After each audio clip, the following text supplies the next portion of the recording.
2019-ին սկսել էի աշխատել գրքի վրա, կարծում էի 2029-ին էլ կաշխատեմ եւ հնարավորինս շուտ լույս կտեսնի, հա։ Երբ որ Մերժի Սերժինը ստեղծելու միտքն էի քննարկում գործընկերների հետ, իհարկե շատ տեսնում էի, որ հույս չկա։ Ցանոթներից մեկը ինձ հարցրեց, ասեց,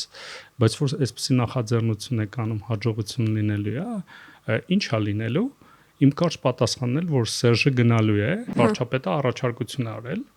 ասել է, որ ուզում է ինձ նշանակել անվտանգության խորհրդի քարտուղար։ Ամենակարևոր, ամենաառաջնային, ինչն էլ հեղափոխությունը դրա մասին է, դա Հայաստանում ժողովրդավարություն ունենալն է եւ հանրության սուբյեկտայնությունը։ Արմեն, մեր հանդիպման առիթը քո մի քանի անգամ անոնսավորված եւ բավականին ուշացումով արդեն, չգիտեմ, 8 տարի անց, հա, երևի անոնսից լույս տեսած գիրքն է կամ լույս տեսնելիք կախված նրանից երբ արդեն եթեր կգնա, բայց գիրքը արդեն տպարանում է ու հեղափոխության մասին պատմող քո գիրքը, որի վերնագիրն է արի, ասենք, մեզ դիտողներին Քայլարա Մերժի Սերժին, շուտով կլինի ընթերցողի սեղանին եւ առաջին ինձ հետաքրքրող առաջին բանը, որ ուզում եմ դու մեզ պատմես, այն հարցն է, թե ինչ չէր ստացվում ավելի վաղ հրապարակել գիրքը, հրատարակել գիրքը, եթե դու 19-ին ես սկսել գրել։ Ну, մի շարք պատճառներ էին, որոնք ազդեցին չհրապարակելուն։ Նախ ասեմ, որ 2019-ին սկսել էի աշխատել գրքի վրա, կարծում էի 2029-ին էլ կաշխատեմ եւ հնարավորինս շուտ լույս կտեսնի, հա, 2020 թվականի ընթացքում։ Բայց կյանքը այնպես է, որ պլաններին չի ենթարկվում եւ եղավ կոവിഡ്, այնուհետեւ պատերազմ, հետպատերազմյան շրջան եւ այս ամբողջ ընթացքում գրեթե հնարավորություն չկար որևէ ձևով գրքի վրա աշխատելու, ոչ ժամանակ, ոչ հակվածություն, ոչ տրամադրություն, որևէ բան չկար, բայց 2025-ին կարելի ասել նույնիսկ օգոստոսից հետո արդեն մի տեսակ տրամադրությունը եւ հանրային եւ անձնական մակարդակում փոխվեց եւ հնարավորություն ստեղծվեց վերադառնալու գրքի շուրջ մտածելու եւ 2026 թվականին սկսեցինք միասին ավելի ինտենսիվ աշխատել եւ արդեն կարելի ասել, ոչ թե կարելի ասել, այլ իրականում պատրաստ է գիրքը հրատարակության համար, այսինքն տպագրատանն է, հուսով եմ հնարավորինս շուտ արդեն տպագրության փուլն էլ կավարտվի եւ մոտակա 2-3 ամսվա ընթացքում արդեն շնորհանդեսը կունենանք։ Հա, ես նույնիսկ պատկերացնում եմ, երբ ինչ տրամաբանության մեջ շնորհանդես կանենք, բայց այդ երևի հետո կանրադառնանք նրան։ Ես մտածում եմ, որ այս գրքի հետ մեր անցած ճանապարհը, մեր ճամփորդությունը այս գրքի հետ, որը ըստ երևույթին սյուժեն ծնվել է 2018-ին ու նախընտրական շրջան դեռ արդեն պատրաստ էր տպագրության նաև այդ արձանագրենք, այդ ինչ որ քաղաքական ցիկլի պատմություն կարծես լինի, որը չնայած համընկնում է ընտրությունների հետ, այսինքն ընտրություններից հետո է լույս տեսնելու, բայց քան որ նախընտրական շրջան մեր արդեն պատրաստ, այդքան էլ պայմանավորված չի ընտրությունների շրջափուլերով, այլ ուրիշ ինչ որ քաղաքական process-ների փուլերով է պայմանավորված ու իմ ուշադրությունը գրավեց, որ 2025-ի օգոստոսից հետո ասեցիր, ըստ երևույթին այդ շրջափուլը ավարտվում է 2025-ի օգոստոսով, ոչ թե 2026-ի հունիսով, էլի։ Այո, իսկապես 2025-ը նաև օգոստոսի 8-ը Վաշինգտոնի գագաթնաժողովը եւ դրան հետեված այն տրամադրությունները, որ հասարակությունում ստեղծվել է եւ նաեւ դրանից հետո ավելի շատ հասարակությունը պատրաստում էր նաեւ ընտրությունների, հասարակությունի նկատմամբ լայն կուսակցություններ, իշխող կուսակցությունը քաղաքացիական պայմանագիր եւ մնացածները բոլորը այդ տրամադրության մեջ էին, բայց ընդհանուր նաեւ հանրային տրամադրություններն էր փոխվել եւ կարելի ասել այդ ցիկլի մասին է նաեւ, հա, այնից սկսել է 2018 թվականին որպես ակտիվ գործընթաց, որտեղ հասկանալի է, չէ, որ 2018 թվականի այն ինչ ապրիլին, մայիսին տեղի ունեցել, դա սկսվել է ավելի վաղ։ Պարզապես կուլմինացիան է տեղի ունեցել այդ օրերին եւ հեղափոխությունը նաև իրադարձություն չէ, էլի։ Հեղափոխությունը գործընթաց է, հեղափոխության պետք է այդպես վերաբերվել եւ կարծում եմ այդ գործընթացը շարունակվել է, նույնիսկ այսօր է շարունակվում այդ գործընթացը, բայց ընդհանուր առմամբ եթե ուզենանք մտքում ցիկլային տենց ժամանակահատվածային ինչ որ սահմաններ գծենք, ապա 2018-ից 25 այդպիսի մի ժամանակահատված կարող ենք գծել դրա համար։ Հեղափոխությունից մինչև օգոստոսի 8-ը որպես քաղաքական ցիկլ, հա, ըստ Քովանի արձանագրածի, ես այս գրքի տարբեր տիպի այս խոսակցության մեջ տարբեր տիպի դերեր ունեմ, համ հեղափոխության մասնակից շարժումներից մեկի անդամ համ կոնկրետ քաղաքական գործիչ եւ այլն, բայց այս գրքի հետ իմ հարաբերությունները նաեւ խմբագրի հարաբերություններ են, դրա համար ես մեկ-մեկ այս գլխարկներս փոխել եմ, դրա համար այս հաջորդ հարցը ոնց որ ոչ այնքան այս խոսակցություն վարողի, այլ նաեւ խմբագրի դիտանկյունությամբ ուզում ասել, ու նաեւ ոնց որ դու պատմես քո զգացողությունները, մենք երբ որ սկսեցինք աշխատել անցած տարվա վերջ աշնանը արդեն գրքի վրա հասկացանք, ես հասկացա ու կուզեմ քո մասնել էլ քո զգացողությունների մասնել պատմես, որ եթե մենք սկսենք մեր այս ժամանակի 25-26 թվականի հայացքով խմբագրել տեքստը, մենք երբեք տեղ չենք հասնի, որովհետև դա ուրիշ պատմություն, ուրիշ տեքստ կլինի ու նաև ընթերցողի համար ասենք, որ հեղափոխության քո պատմությունը 18-19 թվականների Արմենի զգացողություններն են, մտորումները, տեսակները, թարմ հիշողությունները եւ ոչ թե 25-26 թվականների ու կուզեմ քո փորձառության մասին պատմես, ոնց էր քեզ համար հարմար էր, հեշտ էր, դու այդ ցանկություն չես ունեցել ինչ որ բան փոխես, զգաս որ այդտեղ հիմիկվա Արմենը ուրիշ կերպ կմեկնաբաներ, ոնց ես հարաբերվել էլի այն ժամանակի քո մտքերը խմբագրելու կամ նորից թարմացնելու հետ էլի։ Իհարկե սա շատ հետաքրքիր փորձառություններ նաև այն առումով, որ կարծես թե տեքստը գրված էր եւ տեքստը այնտեղ էր, բայց տեքստային ինչի մասին էր, իհարկե ժամանակահատվածային առումով նույն ժամանակահատվածն է շարունակում մնալ տեքստի ուշադրության կենտրոնում, բայց մի բան է այդ տեքստին նայել 2025 թվականի կամ 26 թվականի հունիսի 17-ի կամ 21-ի կամ ցանկացած այլ ժամանակահատվածի աչքերով, մի այլ բան է հենց այդ ժամանակահատվածի աչքերով եւ մեր քննարկումներն էլ էր դրա մասին, թե ինչպես վարվել սրա հետ, բնականաբար մենք կայացրինք լավագույն արդյունավետ որոշումը, որ տեքստի փոփոխություններ չենք կատարում, այսինքն այնինչ աշխատանք կատարել ենք այդ տեքստի հետ այդ ժամանակահատվածում, դրանք թողնում ենք այդպես եւ տեքստը միայն լավարկելու վրա ենք աշխատում, այն ավելի լավ տեքստ դարձնելու ուղղությամբ եւ կարծում եմ սա շատ հետաքրքիր փորձառություն էր, որովհետեւ բնականաբար տեքստի հետ աշխատելուց պարբերաբար այդպիսի ցանկություն կամ մղում կամ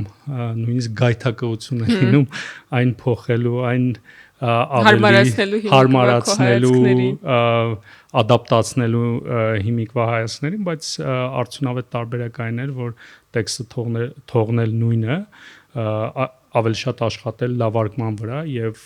կարծում եմ այդ առումով արդյունավետ աշխատանք է ստացվել։ Կա տես դրվագ, որի մասին դες շատ կոնկրետ հիշում ես, որ կուզեիր փոխացնել կամ մի քիչ վերամեկնաբանած լինել կամ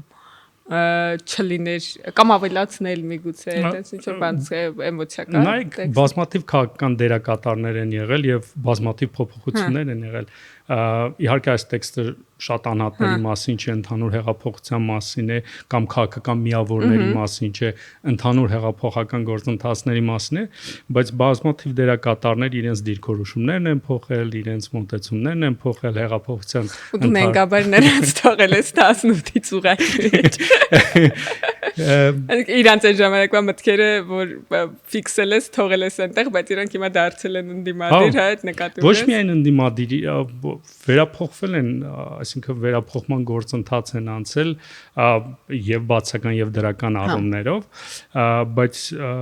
ավելի արդյունավետ էր տեքստը թողնել այնպիսին, ինչպիսին այն կար հենց 18-19 թվականի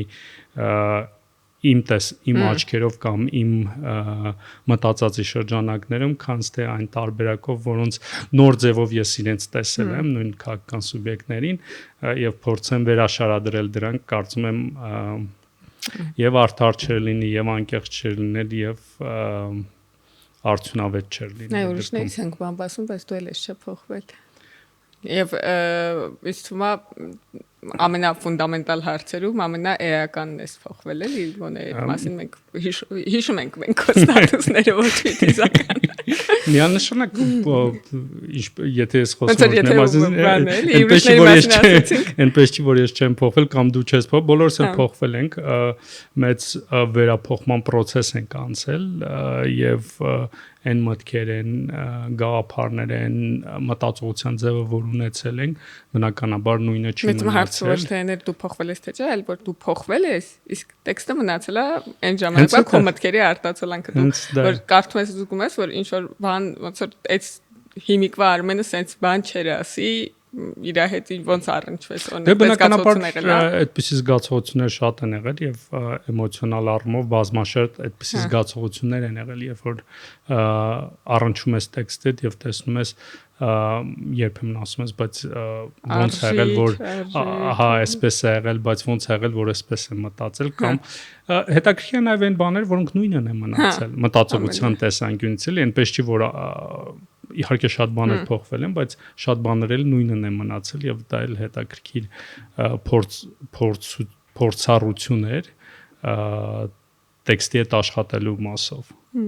Արի մի քիչ իրադարձություններից խոսենք, էլի գրքի մասին կվերադառնանք, գրքի ու քո հարաբերությունների մասին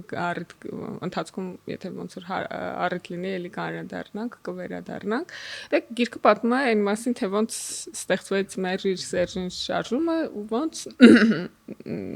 դարձավ պաշտոնյա, ասես շատ կոպիտ ասեմ, քո բան ժամանակային հատվածը այսքանն է ընդգրկում, ոնց նշանակվեցիր անվտանգության խորհրդի քարտուղար եւ ամենասկզբի մասին այն զգացողությունները, որ դու պատմել ես, էլի կրկնվենք 19-20 թվականների քո մեկնաբանությունն է, քո վերլուծությունն է, բայց հիմա 18 թվականի 18 լավագույն դեպքում 20 թվականների, բայց հիմա էլի ոնց որ հիմա այսօրվա հայացքով որ նայենք, երբ որ դու 18 թվականին Գարնանը նախաձեռնեց ստեղծության քո շուրջ էլի հավաքվեցինք Մերժիր Սերժին խումբը ստեղծելու նախաձեռնություն ստեղծելու դու այն ժամանակ ինչ հույսով էիր ստեղծում այդ նախաձեռնությունը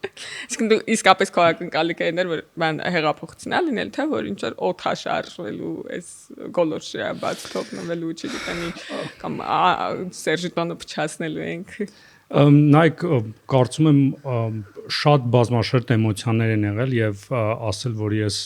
միանշանակ համոզված եմ եղել որ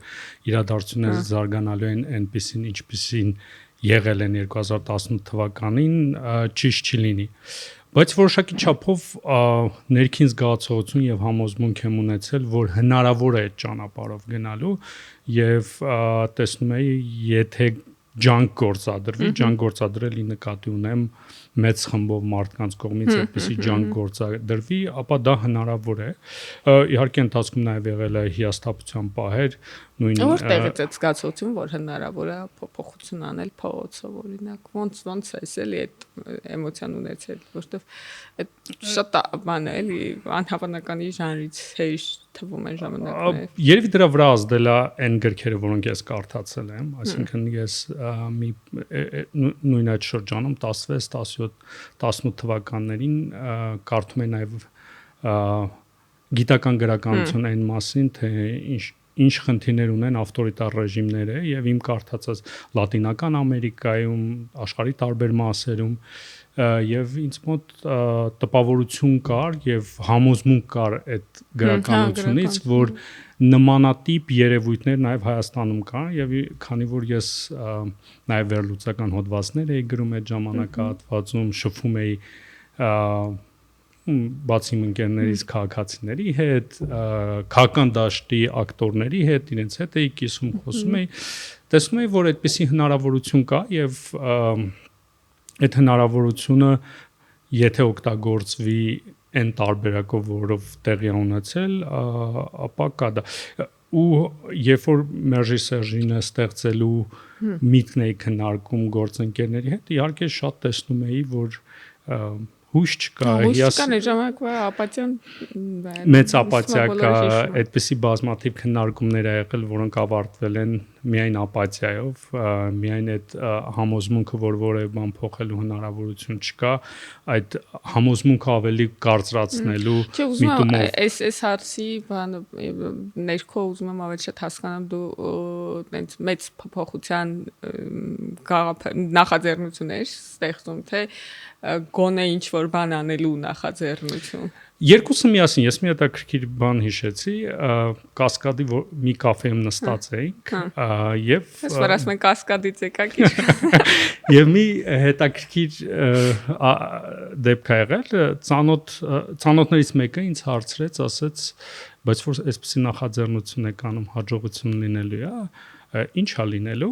Իմ կարճ պատասխանն էր, որ Սերժը գնալու է։ Իհարկե քմծիծաղով վերաբերվեց նա այդ իմ ասացին, բայց հետաքրքիր հեղափոխությունից հետո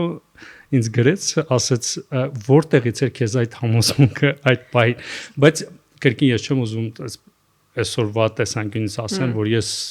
100%-անոց շատ համոզված ասել եմ ժամանակ ուրիշներին համոզված ասել եմ, բայց տենց ներքուստ կասկածել եմ։ Ներքուստ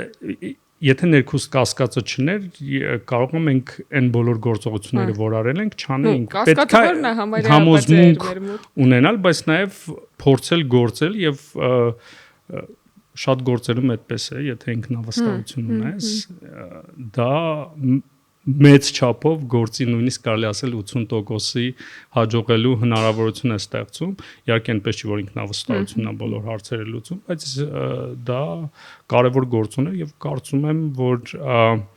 այդպիսի մարդիկ շատ են եղել, որոնք այդ համոզմունք ունեցել են եւ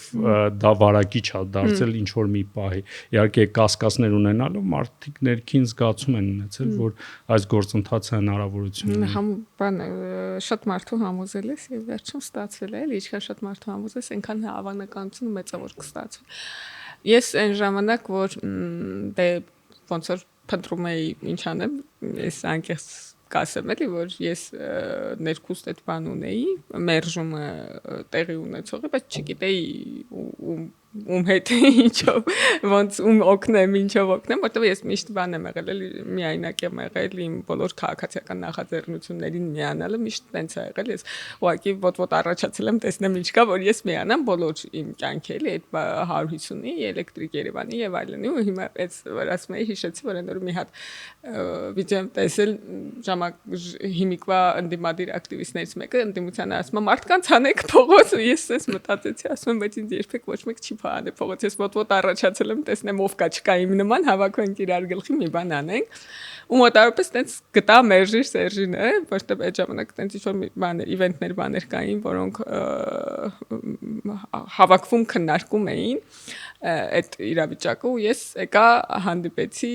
այդ նախաձեռնության լիք տեղեր եմ գնացել, բայց ոնց որ ավելի շատ արմատավորվեցի մերժիր Սերժինի խմբի մեջ եւ ստեղծեցինք այդ նախաձեռնությունը, բայց ինձ այն ժամանակ ու ես արձանագրեմ, որ բոլորիդ հետ ծանոթացել եմ այդ պայմաններում, այսինքն մենք ծանոթներ չենք եղել, ովքեր միասին ստեղծել ենք դա, այլ ծանոթացել ենք 18 թվականի մարտ-ապրիլ ամիսներին, երբ որ նախաձեռնություններ ստեղծում, բայց ինձ այն ժամանակ շատերը ասում էին Արմենի հետ գործ չունես, իմ ծանոթներից ինքը Քոչարյանական է։ Դու գիտես, որ դու Քոչարյանական ես ընկալվել ակտիվիստ ժամանակները։ Դե լսել եմ դրա մասին, դրա համար կարծում եմ, որ մի քանի հանգամանք կար, որ այդ եզրակացությանը բերել են մարդիկ, ես վերլուծական հոդվածներ եմ գրել Մեդիամաքսում, 7 օրում եւ Civilnet-ում։ Անդրանիկ Թևանյան ճանաչում էիր։ Բնականաբար շատ լավ է ճանաչում։ Սպասում էիր, որ պետական դավաճանության հոդվածով կանցնի երբևէ։ Արի այդ ժամանակվա մասին ասեմ, չէ, երբեք չէի սպասում։ Այդ ժամանակ երբ որ նաև որպես աշխատում ենք միասին, հա, երբ որ ես այնտեղ հոդվածներ էի գրում, չէի սպասում։ Եվ հիմնական պատճառը սա էր։ Այսինքն հակասերժական, քոչարյանական մեդիայի հետ համագործակցելն է եղել։ Կարծում եմ հիմնական պատճառը սա է որտեղ եղել։ ես հեղափոխությունից հետո եմ դա բարձել իրական, որ այդ հակասերժականները մի քանի խմբերի է բաժանվում, իրանցից մի ինչ որ բան խումբ կա, որ կոնկրետ քոչարյանական լինելու բերումով է հակասերժական եղել, ես դրանից առաջ բոլորիս մի ապսեի մեջ էի պատկերացնում, բայց ես հիշում եմ, որ հետո օգոստոսներ կարծեմ հեղափոխությունից հետո, երբ որ Քոչարյանի նկատմամբ մեղադրանք առաջադրվեց, այդ օրվանից այդ հեղափոխականների մի խումբ հեղափոխականներ դարձան հակահեղափոխական, այսինքն 2 ամիս հեղափոխությունից անց դա տեղի ունեցավ ու հա այդ օրինակ Անդրանիկ Թևանյան դրանից մեկն է եղել, եթե ես չեմ սխալվում, ինքը հեղափոխական է եղել 18-ի բանին էլի Գարնանն է եւ Ամրանն է դարձել հակահեղափոխական։ Ну հիմնական հետ գալով հարցին, որ տվեցի, հիմնական պատճառը սա էր ու ես էլ քո ասացի տարբերակով տեղեր էի փնտրում, որտեղ կա հնարավորություն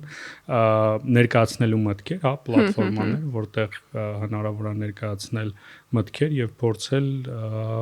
փոփոխությունների մասին մտածել, հա, հանրությունում իհարկե կային այնպիսի արատավոր երևույթներ, որոնք անընդունելի են եւ այդ անընդունելի երևույթների դեմ քաղաքական անընդունելի, որը նաեւ մարդկային եւ այլ ձևերի բնույթ են ստանում, դրանք փոփոխելու համար այդ հարթակներն էին նաեւ օգտագործում, բայց դե այդպես համբավ էի ձեռք բերել։ Այդպես բազմաթիվ համբավներ ունեմ, կարծում եմ Արեմտամետ, Սորոսական, Քոչարյանական, իհարկե շատ դժվար է այդ բոլորը միասին համատեղել, բայց մտքի մակարդակում առնվազն, բայց մարդիկ այդպիսի ձևակերպումներ տալիս էին։ Ես եթե բանի հեղափոխության ընթացքի մասին կամ ես խոսացած նյութերի մասին էլի բաներ ունես ասելու կարաս ավելացնես, բայց ես ուզում եմ նաև մի ուրիշ հարց տամ, դու մենք անկուսակցական ակտիվիստներ ես, այն ժամանակ դե օրինակ ես չէ պատկերացնում, որ եթե հեղափոխություն լինի, ես ինքս ֆորմալ քաղաքականության մեջ կմտնեմ, ինձ թվում էր ոնց որ դա իմ ճանապարհը չի։ Այլ հարցա կուսակցականների դեպքում, ովքեր ի սկզբանե հասկանում են էլի, որ իրանք գնում են իշխանություն վերցնելու, իշխանություն կիսելու, գուցե եթե կոալիցիոն լինի, գնում են մարդիկ դառնան քաղաքական պաշտոնյաներ։ Մեզ համար դա այդքան ակնհայտ չէր։ Դու որ պահին հասկացար, որ դու պետք է նաև քաղաքական պատասխանատվություն ստանձնես հեղափոխության որ օրը, եթե կամ որ փուլում որ չես վերջացնելու հետ գնաս քո transparency գրասենյակը, այլ շարունակելուս ոնց որ քաղաքական պատասխանատվություն ստանձնել քո արածի համար, եթե կարելի է ասեն սևակերպել։ Հարցին պետք է ավելի երկար պատասխանեմ, որովհետև ես քաղաքականության մասին մտածել եմ դեռևս երևի շատ փոքր տարիքից, որևէ տարիք չասեմ, որ տենց էմոցիաներ չառաջանա եւ հարց առաջանով ինչպես է տարիքում հնարավոր է քաղաքականության մտածել, բայց տիեզերքի մասին ես մտածել։ Ну, տիեզերքի մասին եմ մտածել, բայց առաջին տեղում քաղաքականությունն է եղել, իդեպ քաղաքականության հետաքրքրությունը մի քիչ դժվար է ասել քաղաքականության հետաքրքրությունը, բերել տիեզերք թե տիեզերքի հետաքրքրությունը, բերել քաղաքականություն, բայց ես միշտ հետաքրքրված եմ եղել քաղաքականությամբ, մասնագիտություն ընտրելուց էլ, երբ որ ես սովորել եմ Երևանի պետական համալսարանում միջազգային հարաբերություններ, այնուհետև ամերիկյան համալսարանում միջազգային հարաբերություններ եւ քաղաքագիտություն, դա իմ երկարաժամկետ պլանն էր քաղաքականության մասին ավելի շատ իմանալ եւ զբաղվել քաղաքականությամբ։ Ինչեւ ես հիմնականում քաղաքացիական հասարակությունում եղել, դա հիմնականում ունեցել է ֆինանսական պատճառ, որովհետեւ միակ ազատ տարածքը, որտեղ հնարավոր էր որոշակի եկամուտ ունենալ եւ զբաղվել քաղաքականությամբ, դա քաղաքացիական հասարակությունն էր, քաղաքականության կուսակցական քաղաքականության մեջ դա մի քիչ դժվար էր։ Անկյասնեմ ու օբյեկտիվ պատճառեր մինչեւ 2018 թվականը քաղաքականության մեջ լինել իմ նախընտրելի տարբերակով քաղաքականության մեջ լինել, այսինքն դիմադիր դաշտում լինել եւ կուսակցության մեջ եկամուտ ունենալ, գրեթե բացառված էր։ Դրա համար ես ընտրել եմ այն տարբերակը, որով հնարավոր էր քաղաքացիական հասարակություն, որտեղ նաև ակտիվ քաղաքականություն կար ու ես իդեպ իմ առաջին քաղաքասարակության աշխատանքս կորցրել եմ նաև քաղաքականության զբաղվելու պատճառով, երբ որ եղել եմ Անդրեաս Ղուկասյանի շտաբի պետը։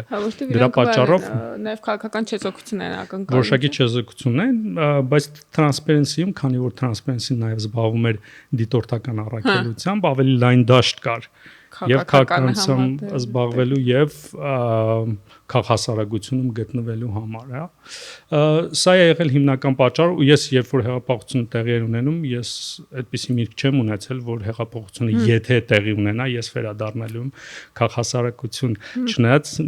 մեր քննարկումներից մեկում իմ տնօրենը ինձ ասել էր, եթե հեղափոխություն տեղի չունենա, դու աշխատանքդ կորցնելու ես։ Հա, կորցրի։ Այսինքն ի սկզբանե պատրաստ ես եղել, որ քո արածների համար պատասխանատվություն ես կրելու քաղաքական նկատմամբ։ Միանշանակ եւ ես հիշում եմ քաղաքասարակության հետ այդպիսի քննարկումներ, երբ որ քաղաքասարակությունը ասում էր մենք չենք կարող պատասխանատվություն վերցնել քաղաքական, ինչ օբյեկտիվ էր, հա, ով է լինելու վարչապետը, մենք չենք կարող։ Չէ, ոչ միայն վարչապետ, ով է լինելու ԿՀ նախագահ, ով է լինելու դատախազ, այս հարցերը հնչում են, ես հիշում եմ քննարկումներ ժամանակ, մենք էլ ոնց որ ֆռմած մենք դու խոսքի մեկը դու։ Իսկ իրենք ասում էին մենք չենք կարող, մենք չենք կարող, ինչ օբյեկտիվ էր եւ հաճախ այդ առումով քաղաքասարակության հետ քննարկումները շատ մեծ հաջողություններ չէին ունենում, շնորհիվ արդյունավետ էին այդ քննարկումները հասկանալու համար թե ինչ կարող ենք անել, որտեվ իրենք առնվազն քաղաքական փորձ ունեն, իրենք շարունակում են մնալ քաղաքասարակություն, բայց քաղաքասարակությունն էլ քաղաքականությամբ է զբաղվում եւ ընդհանրապես պետությունում չկա ոչ քաղաքական գործընթացներ մեծ հաշվով եւ ամեն ինչ քաղաքական է։ Ամեն ինչ քաղաքական է եւ ամեն ոք զբաղվում է քաղաքականությամբ, ուզի թե չուզի։ Արմեն, ուզում եմ պատմես, թե ոնց որոշվեց հատկապես անվտանգության խորհրդի քարտուղար։ Այդ գրքում չկա, ինձ թվում է լավ առիթ է պատմել այդ մասին։ Կարծես թե կա գրքում։ Ինչ թվում է չկա, կարող է լավ չեմ հիշում։ Վարչապետը հրավիրել էր քննարկելու։ Հա, այդ որ հրավիրել է քննարկելու, այդ կա, բայց ոնց հատկապես ինչի է, ինձ թվում է պետք է առանձին խոսենք։ Վարչապետը հրավիրել էր քննարկելու, մինչ այդ որևէ քննարկում ես չեմ ունեցել, պաշտոնի հետ կապված։ Այսինքն քննարկումն է, որ իրար հետ են գնացել նախագահական, չէ՞։ Թե դրանից հետո։ Չէ, դրանից հետո առանձին հանդիման, բայց նախագահականը մենք դրա մասին քննարկում չենք ունեցել։ Ընդհանուր ենք խոսել, թե հաջորդ քայլերը ինչ է լինելու, ինչ ենք անելու ընդհանուր, հա, քանի որ միասին ենք գործընթացը իր տրամաբանական ավարտին հասել, որն է լինելու մեր հաջորդ քայլերը, սա է եղել, բայց երբ որ վարչապետին հանդիպել եմ առանձին քննարկելու թե ինչ եմ անելու, այդ ժամանակ վարչապետը առաջարկություն է արել, ասել է, որ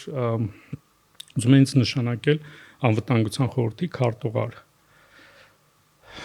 Ես մի քանի վայրկյան մտածելուց հետո պատասխանել եմ, որ ընդունում եմ այդ առաջարկը։ Հա, ինձ թվում է ես այդ պատմությունը քիչ ուրիշ ձև եմ հիշում, ես հիշում եմ, որ կառավարության անդամների եւ մնացած բոլոր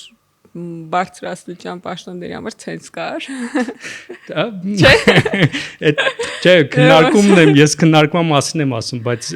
երբ որ նաև այդ բարձրաստիճան պաշտոնների շարքում անվտանգության խորհրդի քարտուղարը առանձնահատուկ էր, որտեղ միայն քաղաքացի լինելն էր, էլ բավական էր բան լինելու։ Լավ, եթե ճիշտ ես հիշում, բայց եթե դու բացեցիր թեման, ավելի երկար կոնտեքստում, երբ որ քննարկումներ են գնում, թե ինչ պաշտոնի է հնարավոր ես նշանակվեմ, բնականաբար ես Հայաստանի Հանրապետության քաղաքացի չէի, որտեվ Լեռնային Ղարաբաղում էի գրանցված եւ այս առումով քաղաքացի դարձես 18 թվականին։ 18 թվականի հեղափոխությունից հետո եմ ես քաղաքացի դարձել եւ գրանցումս տեղափոխել եմ Հայաստանի Հանրապետության եւ 4 տարվա ցենզին չէի համապատասխանում։ Եվ սա եղավ պատճառը նաև, որ ես չէի համապատասխան որևէ պաշտոնի, իսկ քանի որ Սերժ Սարգսյանը 2018-15-ի սահմանադրություններ փոխել եւ սահմանադրությամբ անվտանգության խորհրդին սահմանադրական կարգավիճակ էր տվել եւ անվտանգության խորհրդի քարտուղարի պաշտոնը օրենքով ստեղծվել էր, կարծում եմ ժամանակ չի եղել մտածելու պաշտոնի համապատասխան պատգամավորի, հա, դրա համար այդպիսի բաներ չեն եղել եւ դա միակ պաշտոնն էր, որին ես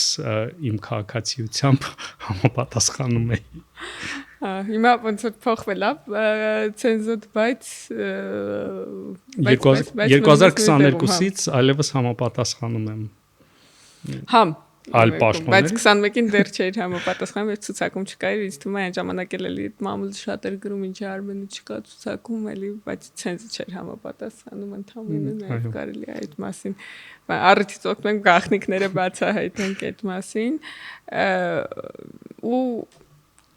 ճիշտ ասած, այս հատվածում քան որ քաղաքացիության մասին խոսեցինք, կուզենայի նաեւ առիթից օգտվենք չնայած գիրքն է խոսակցություն, բայց մի քիչ քո մասին խոսենք, թե դու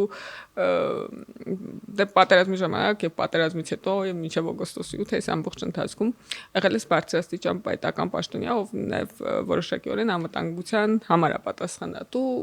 այս ինչ որ դրվագներով չգիտեմ արտաքին բանակցությունների մեջ ես եղել ինչ որ դրվագներ ներքին ռեֆորմների մեջ ու ես կուզեի նաեւ խոսենք այդ մասին, թե դու լինելով նաև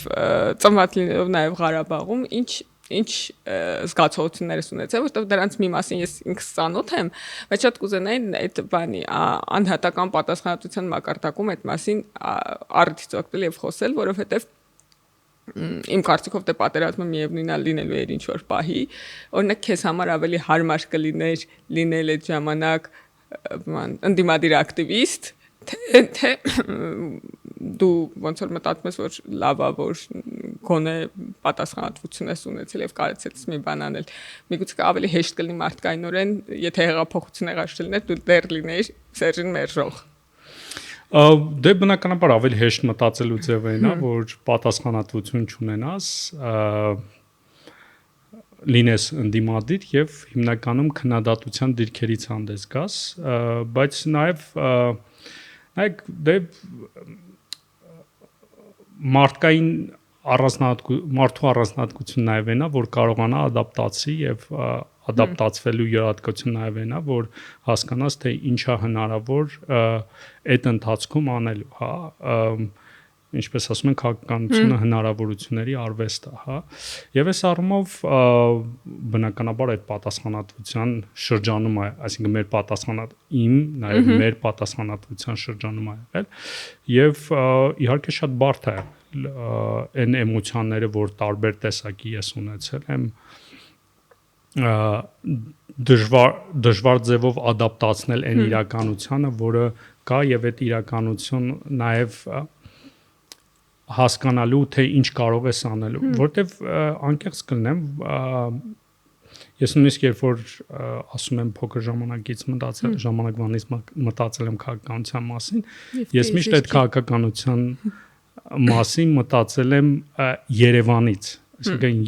ես համարել եմ որ Հայաստանի քաղաքական գործընթացները Երևանը կենտրոն է, հա, ու այդ տեսանկյունից եմ ես նայել այս գործընթացներից, բայց բնականաբար հասկացել եմ նաև այն պատասխանատվությունը եւ ինչ հնարավոր է անել այս պայմաններում, որովհետեւ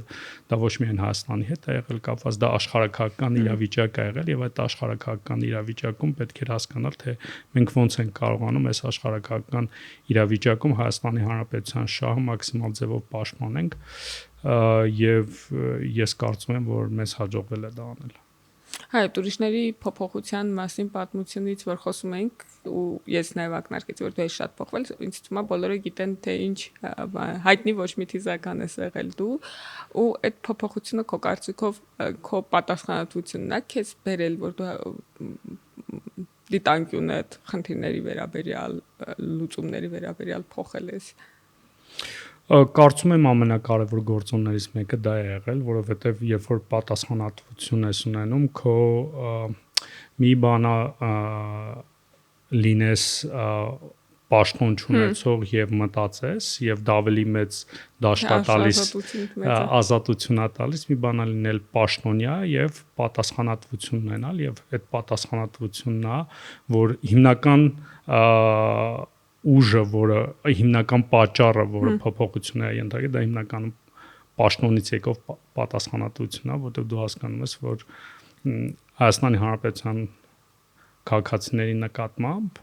մեծ պատասխանատվություն ունես քո պաշտոնի բերումով եւ դու այդ աշխատանքը պետք է կատարես այդ պատասխանատվությունից ելնելով նաեւ մտածողության ձևա փոխվում իսկ հնարավոր է չկրել այդքան մեծ պատասխանատվություն բայց այդ փոփոխությունները ապրել որովհետեւ Եթե ինչ եմ սա հարցնում, որտեղ մենք շատ հաճախ ոնց որ մարդկանցից ակնկալում ենք, որ իրենք այդ փոփոխությունը ապրած կլինեն այս իրադարձությունների բերումով, բայց միգուցե այն ազատությունը, այն որ իրենք կարան անպատասխանատու լինեն, իրենց թույլ է տալիս բան չփոխվել, չվերափոխվել մտածողությանը նկատի ունենալ։ Կարծում եմ մարդիկ եղել են, որոնք առանց պաշտոն զբաղեցնելու այդ փոփոխություններով անցել են ես չի ուզեն ասել որ միակ պատճառը դա է բայց ես իմ փորձառությունից ելնելով ես հենց այդ տեսանկյունից նայելով կարծում եմ ես այդ փոփոխությունները անցել եմ նաև պաշտոնից եկող պատասխանատվությունից ելնելով բայց համակարծիք եմ բայց քաղաքացիները նաև իհարկե մեծ ազատություն ունեն բայց նաև կարողություն ունեն ռեֆլեքսիա անելու եւ կարծում եմ մի քիչ էլ ոչ թե մի քիչ այլ մեծ հաշվով նաև կառավարությունը հա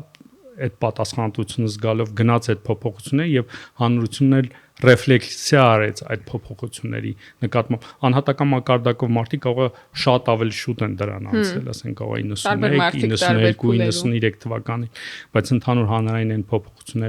փոփոխություններով որոնք մենք անցել ենք դա տեղի ունեցել կառավարության ռեֆլեքսիայի եւ դրա շուրջ նաեւ հանրության ռեֆլեքսիայի ասեմ ես ինչ եմ մտածում այս առթով ես մտածում եմ որ հանրության ու կառավարության օրգանական կապն է որ հնարավորություն տալիս հանրային փոփոխությունների ես որ մտածում եմ այն մասին որ հնարավոր է հեղափոխություն չլիներ ու լիներ պատերազմ ես չեմ կարծում թե մենք կարողանանք լինել կառուցողական որովհետեւ մենք որպես հանրություն օրգանական կապ չունենք մեր ժամանակվա կառավարության հետ Այսինքն մենք ավելի արմատական կլինեինք ինձ թվում է ընդդիմադիրի դիրքերից, որտեղ մենք 18-ից հետո է կառավարությունը իր հանրության հետ օրգանական կապի մեջ է իրանք միասին են փոփոխվում, էլի այդ փոփոխությունները միասին են կրում, պատմում են իրար խնդիրների մասին, իրաց խնդիրների լուծումների, տարբերակների եւ այլնի մասին, այդ ժամանակվա կառավարության հետ այդ փոփոխությունները գրեթե անհնար էր։ Իրանք մեզ ավելի հեշտ արմատական կդարձնեին, քան ըմբռնող Դե այդ շատ բնական է եւ միանշանակ է որ ժողովրդավարությունը այդ մեծ պաշար է ստեղծում դիմակայունության հասարակության համար, որովհետեւ եւ կառավարությունը եւ հանրությունը օրգանիկ կապի մեջ են, էլի։ Եվ ես 2018 թվականից սկսած բազմաթիվ այդպիսի գործընթացներ եմ տեսել, երբ որ հանրությունում մտածողության փոփոխություններ է տեղի ունենում եւ դա ռեֆլեքսիա կառավարությունը սկսում է դրա հանդեպ ռեֆլեքսիա կատարել եւ կառավարությունն էլ է փոխում եւ հակառակ ասում ասեմ դա միշտ օրգանական կապի մեջ է երկկողմանի հոսանքներ են ժողովրդավարական հասարակությունում բնականաբար երկկողմանի հոսանքներ են որոնք միմյանց վրա ազդում են եւ այդ մտածողությունը միասին է ձևավորվում հա նույնիսկ եթե ինչ որ մեկ ավելի շուտ է գալիս դրան քննարկման եւ դիսկուսիայի միջոցով է ընդհանուր առմամբ ձևավորում վերջնական product-ը, վերջնական մտածողության ձևը։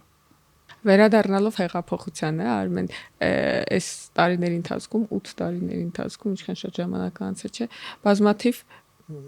պատումներ են եւ միֆեր են ստեղծվել հեղափոխության շուրջ, մանավանդ հակահեղափոխականների շրջանում, այս առիթից օգտվելով կուզեի հարցնել դու կարող ես իմանաս ով է բերել Նիկոլին։ Կարճ պատասխանը ժողովուրդ է։ Երկար էլ կա։ Ավելի երկար պատասխանը նաև այդ կոնտեքստում ի նկատի ունեմ որպես երկար պատասխան էլի իհարկե դե բազմաթիվ կոնսպիրատիվ տեսություններ են մշակել արտաքին ու հիմնականում կենտրոնացել են արտաքին ուժերի վրա եւ ես կարծում եմ որ հիմնական ընդդիմադիր ուժերի ձախողումները նաև փոխկապակցված են այդ տեսության խորը հավատով, որովհետև ես իրենց մտածողության նույնիսկ նախընտրական շրջանում 2-3 ընտրությունների ընթացքում էլի նկատի ունեմ 2018, 21 եւ 26 թվականների համապետական ընտրությունների ընթացքում ես չեմ տեսել, որ իրենք հանրությանը ժողովրդին ընկալեն որպես սուբյեկտ եւ իրենցից ակնկալեն իշխանությունը։ Իրենց մտքերում դա աշխարհակաղակական գործընթաց է եւ այդ աշխարհակաղակական գործընթացում աշխարհակաղակական սուբյեկտներն են որոշում եւ պաշտոններին ով լինի եւ ով իշխանություն ունենա եւ եթե նկատել ես նաեւ իրենք խոսում են այդ սուբյեկտների հետ ի նկատի ունեմ աշխարհակաղակական կենտրոնների հետ են խոսում շատ հաճախ իրենց մեսեջները ուղղված է իրենց եւ սա եղել իրենց հիմնական ձախողման պատճառը նաեւ որովհետեւ իրենք ընդհանրապես չեն ընկալել թե ինչ է տեղի ունեցել Հայաստանի Հանրապետությունում եւ սա եղել է իրենց ձախողման հիմնական պատճառը հեղափոխությունը ամբողջովին օրգանական գործընթաց էր եւ ես տեսնում եմ նաեւ շատերը չեն կարողանում գալ այն մտքին որ ժողովուրդն է կատարել հեղափոխությունը որտեւ այդ տրամաբանությունը շարունակելու դեպքում իրենք պետք է մեղավոր ճանաչեն իրենց իսկ իրենք դրան պատրաստ չեն իրենց մեղավոր ճանաչելու եւ դրա համար էլ ստիպված են լինում ճանապարհի կեսից տրամաբանությունը փոխել սուբյեկտայնություն այլ տեղեր ման գալ եւ շարունակապար ձախողել չհասկանալ թե ինչ քաղաքական փոփոխություններ են տեղի ունեցել Հայաստանում եւ ովքեր են սուբյեկտները ով է որոշում իշխանություն թե ով լինի իրենք ավելի շատ կմտածեն որ ինչ որ մայրաքաղաքում նստած մեկ պաշտոնյա է որոշում մի հոգու է թեշտա պայմանավորվել դա մտածողության դեֆեկտ ասեմ թե Հայաստանի քաղաքականությունը չհասկանալ ասեմ դա տարբեր պատճառներ են բայց տարբեր պատճառներ կան որ իրենք չեն կարողանում մտնել այդ հոսքի մեջ եւ այդ տրամաբանությունը կառուցել որովհետեւ խորհրդային միության ժամանակ մի այսպիսի խոսք կար չէ որ դատախազությունը հետաքննությունը այնպես պետքա տանի որ դուրս չգան իրենց վրա Հիմա երբ որ իրենք տրամաբանություն են կառուցում ժողովրդավարության տրամաբանության շրջանակներում, կեսից պարզվում է, որ իրենք են մեղավոր, իսկ դա ընդունելը շատ բարդ է։ Սա է ամենամեծ խնդիրը եւ կարծում եմ, որ չեմ էլ տեսնում, որ մոտ ապագայում ինչ-որ փոփոխություն տեղ ունենա, բայց հեղափոխությունը ամբողջովին օրգանիկ գործընթաց էր, այսինքն այն երևույթները, որոնք Հայաստանում նույնիսկ ասեի 91 թվականից են երևույթները, որոնք տեղի են ունեցել Հայաստանում, դա կլինի 96 թվականի ընտրությունները եւ դրան շարունակած ընտրությունները մինչեւ 2017 թվական եւ նաեւ այդ ընտրությունների միջակայքում տեղի ունեցող քաղաքական իրադարձությունը հանրությանը ստիպել են գնալ նման քայլի, որովհետեւ հնարավոր չէ ազատ արդար ընտրությունների պայմաններում հեղափոխություն կա։ Իդեպ տեսնում եք քաղաքական գործիչները երբեմն հայտարարում են, որ հեղափոխություն կանեն, բայց ինչպես կարող ես հեղափոխություն անել ազատ արդար ընտրությունների բացառ ժողովրդավարական համակարգում։ Քոչերն ասում են, եթե ինձ ձայները խլեն հեղափոխություն կանեմ, եթե չի անում, ուրեմն ամեն ինչ օքեյ է։ Դա նշանակում է ոչ չէ, հասկացեք քո ասածը, որ խլեն կանի։ Հենց այդ խնդրեմն է որ կիսատ են հասկանում, էսա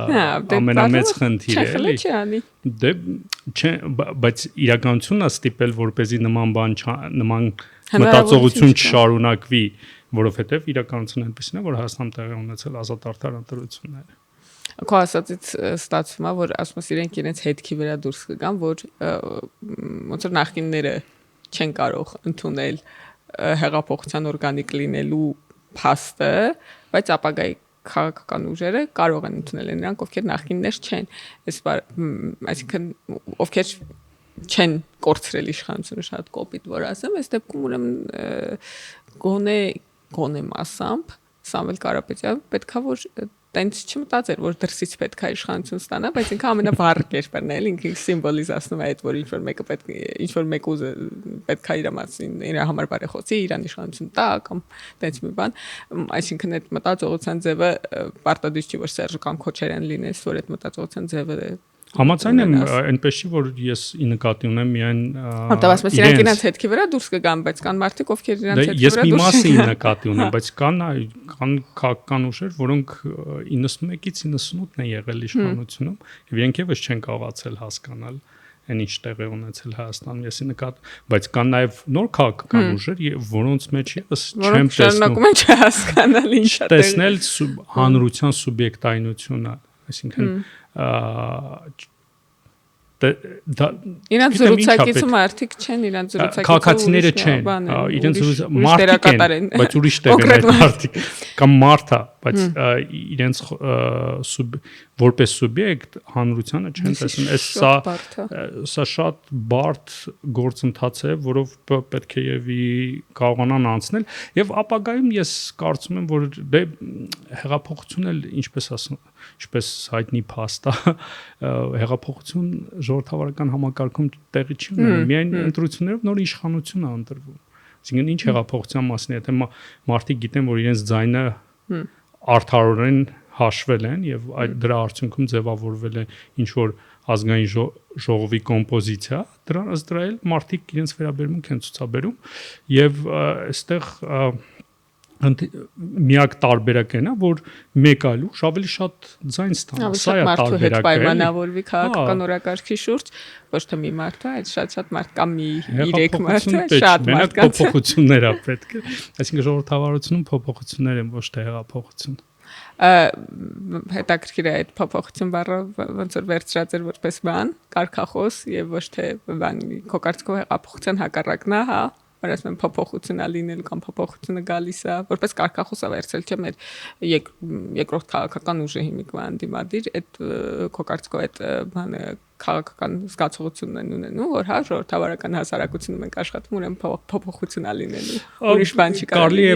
ենթադրել որ այդպեսի մտածել բայց երբ որ տեսնում ենք թե իրենք ինչ նարատիվ է ինչ մտածողության ձևով են փորձում ընդհանուր կամպանիան տանել նույն ասենք այն կաշառքների մասին իրավապահարմինների կողմից հրապարակված ձայնագրությունները ընդհանրապես դրա մասին չեն խոսում փոփոխություն է լինում այսինքն դեֆորմացված է մի կողմից կա ժողովրդավարությանը հատուկ հատկանիշներ, բայց մտածողության մեջ, բայց նաև կա այլ հատկանիշներ, որը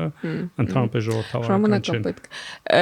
Այս կոնսպիրացիաները երկու տիպի են բաժանվում, մեկը այդ դերսի ուժերն են, որոշ քաղաքական ուժեր եւ դերակատարներ ասում են, որ արևմուտքը բերեց Նիկոլին այսինքն նկատի ունի հեղափոխություն է էլի այդ իմաստով 18 թվականի եւ մեծ բոլորից հետեւաբար մի խումբ կա որ ասում են ռուսներն են բերել եւ դե մի խումբ էլ որ աշխարհակաղակական կոնսենսուս է եղել իրար հետ ռուսներն արևմուտքն են պայմանավորվել դա էլ է մի խումբ եւ մի խումբ էլ կա որ ասում են որ Սերժը հանձնեց իշխանությունը այս բոլոր խմբերի մեջ քո ասածը Էրս զգացում է, այսինքն ժողովուրդը այնտեղ իր համար նստած հաց ու սոխեր ուտում տեղի ունեցավ հեղափոխություն, մինչդեռ այդ հենց 18 թվականի հետազոտություններ ցույց են տալիս, որ քաղաքացիների 90%-ը ասել է, որ 90%-ից ավելին ասել է, որ իրենք մասնակցել են հեղափոխությանը, ինչ նշանակում է, որ այդքան մարդ այն ժամանակ իրան մասսա համարել այդ իրադարձության ու այս քո ասածի այս տարբերակների մեջ դրսի ուժերը բերեցին եւ ներսում հանձնեցին այդ ակնկալիքն է ձևակերպում հա որ կամ պետք է դրսից Տրամպը կամ Պուտինը իրանց բան իշխանություն կամ ներսից կոնե Նիկոլը ամենամեծ վախը երևի իրենց մոտ ժողովրդին սուբյեկտայնացնելն է որտեղ մտքում երբ որ ժողովրդին սուբյեկտայնացնեն ահագին բան կփոխվի, բայց այդ վախը ժողովրդին սուբյեկտայնացնելու իրենց մոտ շատ մեծ է եւ սա պատճառ է հանդիսանում, որպեսզի իրանք չկարողանան տրամաբանություն կառուցեն, որը համապատասխանում են իրականությունին, որը կա նախ Սերժ Սարգսյանը երկու անգամ փորձել է ժողովրդի հետ ինչ որ բան պայմանավորվի, նկատի ունեմ 2018-ին, 2013-ին ընտրություններին նկատի ունեմ էլի ժողովրդի հետ ինչ որ ես որ ասում եմ պայմանավորվել նկատի ունեմ ընտրություններ նրան որովհետև չի հաջողվել մենք հետընտրական իրավիճակը տեսել ենք ինչպես կարող էր Սերժ Սարգսյանը 2018-ին ժողովրդի հետ ինչ որ բան պայմանավորվել որովհետև դա ժողովուրդն է կատարել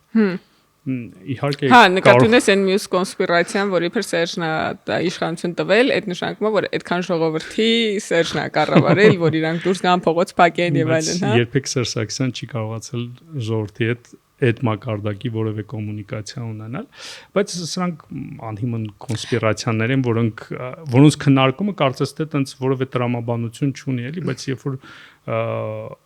փորձում ես հասկանալ թե ինչի համար են այս տրամաբանությունը կառուցում։ Այդ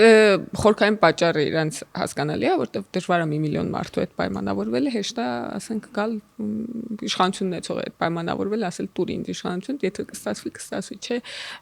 այն մյուսը բարդ է, բայց արի քո զգացողությունների մասին խոսենք, որովհետև այս 18 թվականի Սերժն իշխանությունը հանձնելու բանի մեջ, խոսույթի մեջ, միֆի մեջ շատ հիմնավորում որպես բերվում է, որ հեշտ է եղել հեղափոխությունը։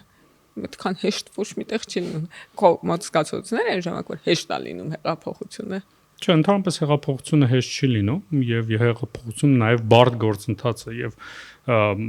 քննարկման սկզբում էլ ասացի, որ սա մարտ-մայիսի մասին չէ այս իրադարձությունները, դա 20-30 տարի էփված իրադարձություններ էին, որոնք իրենց կուլմինացիան ստացել են 2018 թվականի ապրիլի 23-ին Սերժ Սարգսյանի հրաժարականով եւ այն գործընթացները, որոնք տեղի են ունեցել, բոլորը բարդ են եղել, որևէ հեշտ գործընթաց չի եղել։ Տեղի ունեցել 98-ից 2018-ի ընթացքում։ Նույնիսկ 96, ինչու ոչ 96-ից 32 տարվա պատմություն, 22 տարվա պատմություն է։ Նաև հեղափոխությունը պատմությունն է, որովհետև այդ ընթացքում բազմաթիվ բաներ են տեղի ունեցել, որոնք հանրության համար անընդունելի են եղել եւ այն ընկալումը, որ ժողովուրդը ունի արդարության սկզբունքների եւ ամեն ինչի նկատմամբ իշխանությունը չի կարողացել դա բավարարել եւ ժողովուրդը որոշել է փոփոխություն կատարել։ Իհարկե մի քանի անգամ ընտրությունների միջոցով է փորձել, բայց այդ ընտրությունները խլել են ժողովրդից եւ ժողովուրդը ստիպված որոշակի ժամանակ սպասել է եւ կատարել է այդ վերջնական գործողությունները։ Եվ այստեղ էլ երբ որ տրամաբանությունը այդպեսին է կառուցում, կարծես թե մոռանում են 2013 թվականից մինչև 18 թվականը Սերժ Սարգսյանը ինչպեսի ահռելի աշխատանք է կատարել, որպեսզի նա կարողանա մնա իշխանության, որտեղ նա սահմանադրություն է փոխել։ Սահմանադրություն է փոխել, որպեսզի նախագահի սահմանափակման խնդիրը լուծի, այսինքն Սերժ Սարգսյանը, բա եթե ուզում էր այդ սահմանադրական փոփոխությունը չկատարեր։ Նա մեկը բաներ ինքնստինքյան փոխվելու էր, որտեղ էլ որ չէր առաջադրվելու, առաջադրվեց, այսինքն հանրությանը խաբել էր, ուզում ասեմ 13-ից 18 թվականների, եթե մենք քաղաքական ներքին իրադարձությունները նայենք, Սերժ Սարգսյանը այնքան ջանք է գործադրել իր իշխանությանը պահելու համար, որ կարելի է անթիվ թվարկել եւ վերջին պահին գալ նույնիսկ նա Կարեն Կարապետյանին չի ուզել իշխանություն տա, որ եկել էր Երևան, որպեսզի ապագայում վարչապետ դառնալ այդ պլաններով։ Իհարկե նա միակ մարդն էր հանրապետական կուսակցությունում, ով այդ կարծիքին էր, որ ինքը պետքա դառնա վարչապետի տեխնացու, դրա համար վերջում նա ստիպված եղավ աջակցել Սերժ Սարգսյանի տեխնացուն, բայց ընդհանուր առմամբ ինքը առաջադրեց, չէ՞։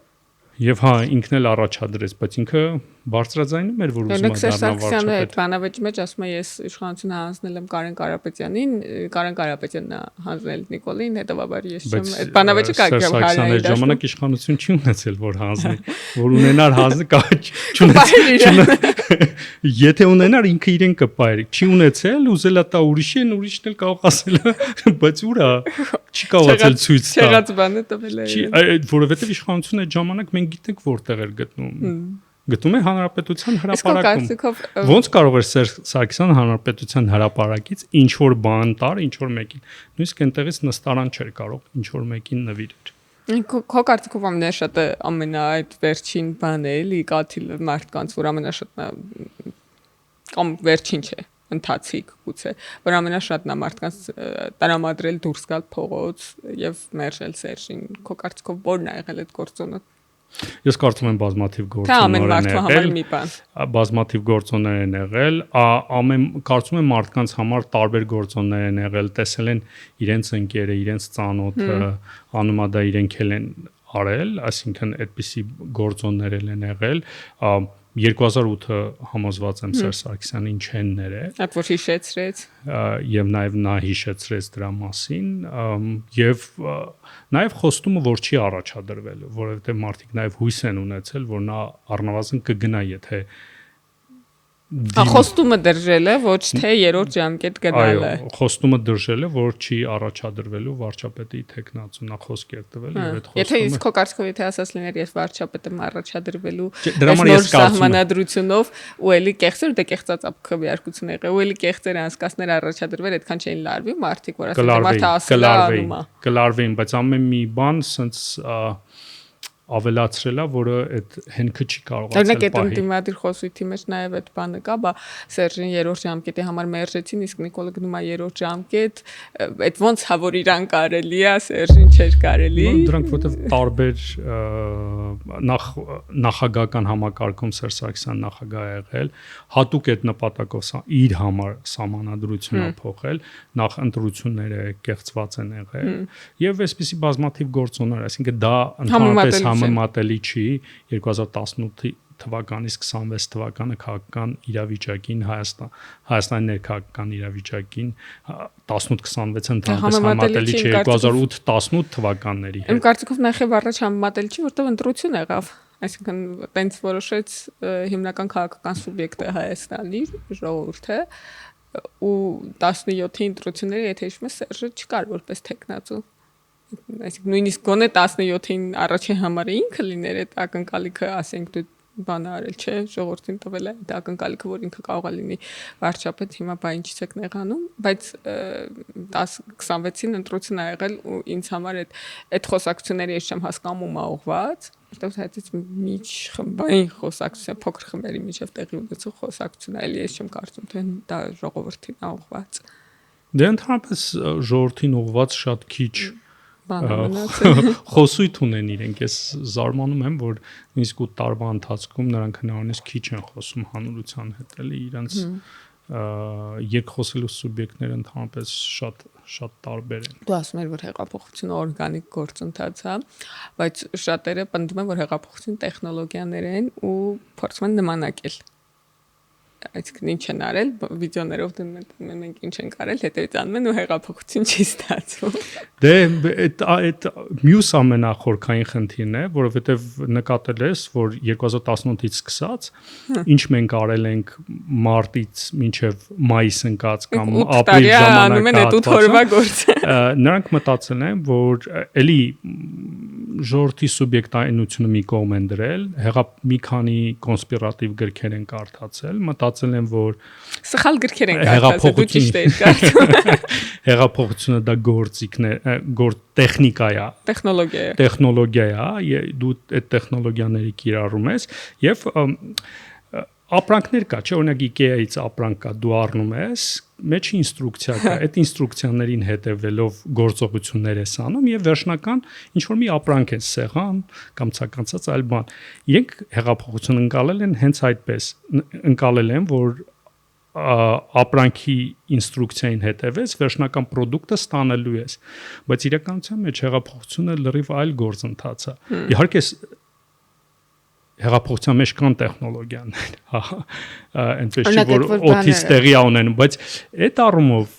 հենց այդ ամենամեծ խնդիրն է եղել ու իրենց հիաստապությունը դրա հետ է չէ կապված եղել, որ նույն բանը ստանում եք ուրիշ արդյունք, ինչու է այդպես, որտեղ նույն բանը անելուց նույն արդյունք, որտեղ մտածողությունը այդպես է, չէ, որ եթե դու նույն բանն ես անում, նույն արդյունքն ես միշտ ստանում։ Օրինակ այդ բանը, այդ Բագրատ Գալստանյանը, որ վարչապետի պատմած անեկդոտներ պատմում քո կարծիքով, նա էլ սովորել էր, թե պատահաբար էր։ Ոչ միայն դա, ռուպրով խոսելը, փողոց փակել են նույն ձևով, մարդկանց անհանգստություն պատճառ ամեն ինչ։ Բանը Ֆրանսիայի հրապարակը առաջինը փակելը, բան։ Ես հիշում եմ, որ այդ առաջին շատ ընդգծված նույն բաներով, տեքստերով նույն իրադարձությունները հերթականությամբ, հաջորդականությամբ շարժումը փորձել անի Արթուր Վանեցյանը ու ինչպես ինքը նաև ինքնագլդորով էր բանանում շրջում օպերայում ու ես այդ շարժման ժամանակ հիշում եմ, որ ես հիշում եի ոնց է մեր արած բաները օրվա ժամերով ման փորձում կրկնի ու չէր ստացվում նաև այդ իրանց բանի իրանց այդ շարժումների բազմաթիվ շարժումների դեպքում նույնիսկ բան էլի այդ անեկդոտը նույն անեկդոտը պատմելը նույն բառերով ասելը նա այլևս իշխանություն չունի ասում եմ եթե շատ ասես կստացվի որ չունի ու այդ տրամադրությունն եմ ես ստացել տպավորությունն եմ իրանց ստացել որ իրանք մտածում են հեղափոխություն տեխնոլոգիա է եւ այդ տեխնոլոգիան որ անես վերջում կստացվի հեղափոխություն մինչդեռ բանի այդ քո ասածն էլի ժողովրդի հետ խոսակցություն այդ պատմության մեջ չկա այսինքն ում հետ ես անում ինչ ես անում իրանք իրանցով հավաքում նույն մարդիկ հետո նույն մարդիկ էս թափվում են այդ անդադ այդ ցիկլի մեջ են ընկնում էլի անդիմադիրները հիմա այդ մեր փորձառության մասն եմ ուզում էլի որ դու պատմես օրինակ տեխնոլոգիան ոնց էր ծնվում ոնց էր որոշվում որ չգիտեմ այդ շերեփներով ինչ որ ճանապարհներ փակել շերեփներով խփել չգիտեմ այնտեղ ինչ կար նու իրանք հանրային գնացին հեռուստատեսություն մենք ռադիոտուն ենք գնացել կամ ինչ որ բան տեխնոլոգիական հնարք այսպես որ իրանք հետո դա դարձրել են դասագիրք ու դու ասում ես նաև դա բան է էլի տեխնոլոգիաներին իսկ որ վերցրել են գրում են ասում են այսօր այս ժամին ես ինչ անեկդոտը պատմես դա էլ չէ տեխնոլոգիա ակնհայտ էլի շունը գալը բանը եւ այլն այդ ոնց էր ծնվում որտեղ էր գրած իրականում սա էլ շատ օրգանիկ գործընթաց էր եւ ես մի քննարկում եմ հիշում դա կարծեմ թե ապրիլի 13-ի երեկոյան էր երբ որ մենք տեղափոխվեցինք Ֆրանսիայի հրապարակ եւ փորձում էինք մի քանի օրվա պլաններ գծել եւ այդ պլանները գծելու մասով մտածում էինք այսին ժամին հանրահավաք կամ գործողությունների այսպիսի ընթացք հետո պարզվեց որ իրականությունը շատ այլ է քան մեր պլաններն են եւ մենք ամբողջովին ադապտացում ենք իրականությանը, ոչ թե մեր պլան իրականությունն ենք փորձում ադապտացնել։ Հաշում բերում ենք, ասենք բայց մենք ցես պլաններ ունենք։ Հենց այդ է եւ ինքը շատ նման է այդ սերֆերներին, հա, որոնք ջրի վրա են։ Եթե կանգնես ջրի վրա, կարող է սուզվես ջրի դեմ։ Դրա համար պետք է շարունակես շարժվել։ Ալիքի վրա մնալու հատկությունը շատ կարեւոր է հեղափոխության ընթացքում եւ այդ մտքերը, հա, մենք քննարկումներ, այսպես ասած մտագրողներ շատ էինք ունենում, թե ինչ ենք անել, բայց հաճախ մենք դուրս էինք գալիս եւ իրականությունը լրիվ այլ էր։ Այդպիսի մի օրինակներ, երբ որ մենք մտածում էինք արագաչափերը փակելու մասին եւ մտածում էինք, որ դա շատ հեշտ է անելը, երբ որ գնացինք արագաչափերը փակելու, բացեց որ շատ բարձր էր։ Մեր ընկերներից մեկի մեջն էլ ցավում էր, որպես ինքը օգնի ինչ որ մեկին հասնի դրան։ Այսինքն այսպիսի իրականություն, այսինքն պլանավորելը հեղափոխական գործընթաց է։ Շատ դժվար է։ Մենք արել ենք, ինչ որ մեկը վերցրել է թուղթ ու գրիչով գրել է ինչ են կարել իրար հետ ու գնում է այդ նույն բանը անելու ու չի ստացվում։ Բայց շատ կարևոր է այդ նաև միջավայրը, որում դա կատարվել է։ Մենք որոշել դա անելն է կարևոր, այսինքն ոնց ենք մենք որոշել, որ այսօր մի օրգանիկ շատ կարևոր բան էլ կա, այսինքն չի եղել մեկը կամ երկուսը, որ որոշել են բոլորը ինչ են անում։ Դա օրգանիկ դա քննարկումների արդյունքում է ծնվել։ Այսինքն հա կարող է մեկ խումբ քննարկել է, եկել է մյուսներին ասել է, բայց մինչև ինքը վիրուսային չի դարձել, բոլորը դա չեն վերցրել, երբեք այդ գործընթացը տեղի չունեցել, մենք էլ ենք բազմաթիվ մտքեր ունեցել, երբ որ դուրս ենք եկել դա իրականություն դարձնելու, մնացածները չեն կրկնել, հենց այդ պայից մահացել է այդ պլանը, որովհետև դա շատ օրգանիկ է, մյուսները քեզ հետ պետքա կարողանա այնպիսի միտք պետքա առաջարկես, որպեսզի քեզ հետ կրկնեն մնացածները, եւ դա է հեղափոխության այսինքն այս տեխնոլոգիական առումով ոչ այնքան կարևոր է ոնց որ դե կոնկրետ ինչ ես անում, այլ ոնց ես այդ որոշումը կայացնում։ Որովհետեւ ուրիշ իրավիճակում ես նույն որոշումը կայացնում ես, ուրիշ արդյունք ես ստանում, էլի, այդ նաև որ շատ են ասում, չէ՞, դե այս տեխնոլոգիաներ մեր հեղափոխության մասին, այս տեխնոլոգիաների մասին շատ բաներ են ասում, այ չալոն տեխնոլոգիա էր, բան, ինչ որ դա եւ եկեք մենք միած շուն բերենք, կդառնա մեր տեխնոլոգիան, բայց իրանք իհարկե տեխնոլոգիայի հետ որ հետո վերլուծում ես, բան ես անում, տեսնում ես, որ ինչ որ բան կա տրամաբանություն, օրինաչափություն, գործիքներ, չգիտեմ, այնտեղ վարչապետ ձեռք վիրավորվել էր, ասում են դա տեխնոլոգիա էր, ոնց որ դա կարա դառնա վիզուալ առումով այդտեղի էֆեկտը, բայց հետո որ բագրացրված ոտերը կապում է դա այդ չի էլի դա արդեն ուրիշ բան դա ոնց որ ծաղրան կարիկատուրի նմանակում լինի ծաղրան նմանակում լինի ու այս դրամաբանությունը շատ կարևոր է թե ոնց ես դու հարաբերվում իրականության հետ ոչ թե դու որ գիրքն է որ գրքում ինչա գրած կրկնես ինչ կստացվի դե միջավայրն ու նաև միջավայրը կարևոր է բայց բացի միջավայրի այսինքն այն ինչ տեղի ունեցել 2018-ին մենք չպետք է մոռանանք այն միջավայրը որը կար, որովհետև հանրությունը չէր ընտրել այդ իշխանությանը, ինչը ամենակարևոր գործոններից մեկն էր, բայց այստեղ մի ուրիշ կարևոր հանգամանք էլ կա, նաև այն մտքերին շարունակություն, որը քննարկում ենք, որ երբ որ ինչ որ բան առաջարկում ես, դա ոչ թե դու անես, այլ նաև մյուսները համաձայնեն, որ դա է լավագույն տարբերակը անելու, որովհետև ես շատ լավ հիշում եմ հրապարակում, երբ որ հանրահավաքը տեղի ունենում, երբ օրինակ հանրահավաք է վարում, ինչքան մտքեր էին գալիս, եւ մարդիկ ասում են օրինակ էս արեք, ասեք էս ինչ բան է այսպես անում, մենք քննարկում ենք եւ դա անում ենք, այսինքն լսում ենք հանրությանը, ոչ թե մենք ինչ որ փակ դռների հետևում որոշումներ ենք կայացում, ու նաեւ շատ կարեւոր կայացրած որոշումները բերել ադապտացնել են իրականությանը, այսինքն չեմ ուզում ասել ինքը բարդ է, բայց նաեւ պետքա իմանաս, որ միայն կարեւոր չէ քո որոշում կայացնելը, հա, կարեւորը նաեւ ուրիշներին համաձայն լինել է այդ որոշման հետ ու կրկնելու այն գործողությունները, որը առաջարկում ես։ Բարդ չի, բայց հեշտ էլ չի, բան է, էլի հատուկ ունակությունա պետք մարդկանց կարողանալ լսել եւ քաղել է, ես օրինակ վարչապետ մոտ միշտ շատ բարձր եմ գնահատել, երբ որ մենք բանի քննարկումներ հեղափոխության ընթացքում այդ քննարկումների ժամանակ ինքը ինչքան ուշադիր էր լսում եւ ինչքան սելեկտիվ էր, էլի ոնց որ բոլորի մտքերը արժևորում էր եւ տեղայնացնում։ Հանրահավաքին այդ քննարկման արդյունքներն են այդ բոլոր մտքերը, որոնք քննարկվել են այդ փակսենյակում, հանրահավաքին վարչապետը բոլորը հնչեցնում։ Ինքը շատ լավ էր, էլի կարող։ Ինձ թվում է այդ առաջնորդությունը այդտեղ շատ կարեւոր որ է կա առաջնորդի, որ դու կարողանաս համ քո հետևից տանել, համ այն մնացածին լսել, այսինքն համ հետևորդ լինես, համ առաջնորդ, համ հետևես իրանց մտքերին, համ քո հետևից տանել այդ մարդկանց ու ինքը կարողանում է դա շատ լավ համատեղել, ինձ թվում է այդ ոնց որ իր հետ մրցելու ձևը դա է լինել միաժամանակ համ լավ առաջնորդ, համ լավ հետևորդ։ Շատ մարդկանց էլի ժողովրդի է սպարագայում։ Այս մտքի հետ մի բան էլ գոզեի ասերի, ինչը ժողովրդավարության մեջ էլի շատ կարևոր է այդ կոնտեքստում, էլի։ Ժողովրդավարության մեջ շատ դժվար է անհատական գործիչ, քաղաքական գործիչ լինի, ինչ իմաստով նկատի ունեմ, որովհետև դու կարող ես մտքեր ունենաս եւ մտածելու ձև ունենաս, որը եթե չի համապատասխանում հանրության մտածողության հետ, կարող լավ բան է, բայց մարդիկ դա չեն կիսում։ Չեն կիսում, ու դու քո եսդ պետքա կարողանաս շատ կորցնել։ Հասկանաս, որտեվ դու հանրությանն ես ներկայացնում, կարող դու համարես ինչ որ բան ճիշտ է, բայց հանրությունը չկիսի դա, եւ ժողովրդավարության առանձնա կամ համոզես, եթե չի հաջողվում համոզել,